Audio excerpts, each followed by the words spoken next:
You know, they say a lot of the voices of the 60s or the movers and shakers of the time kind of sold out and went corporate and sort of lost all their sense of activism.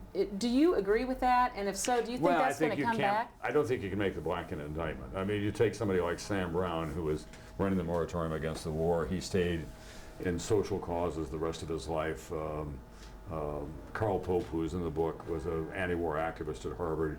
He ended up running the Sierra Club. He got very active in the environmental movement.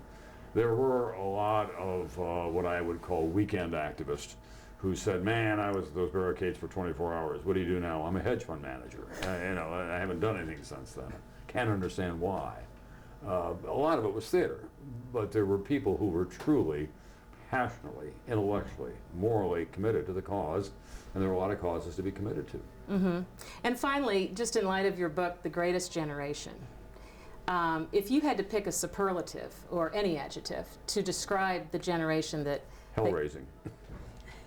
Was that a consideration, a title, no. Alternate title for the book? No, because I'm not prepared to stick with that forever. I think they still have time. We'll find out what they're all about. Well, that was going to be my last question. Are they going to raise hell again?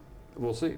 And what do you think? You know, well, I think hell has to be raised for an effect, and not just in a mindless way. And a lot of the hell that was raised in the 60s turned out to be quite mindless, nihilistic, and destructive.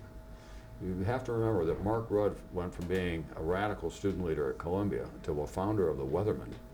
And when they blew themselves up, 3 of them, they were preparing a bomb to put in the officers' club at Fort Dix in New Jersey. Think about that. Yeah. Think about that. Yeah. Mark Rudd was a fugitive for 5 years, as well he should have been.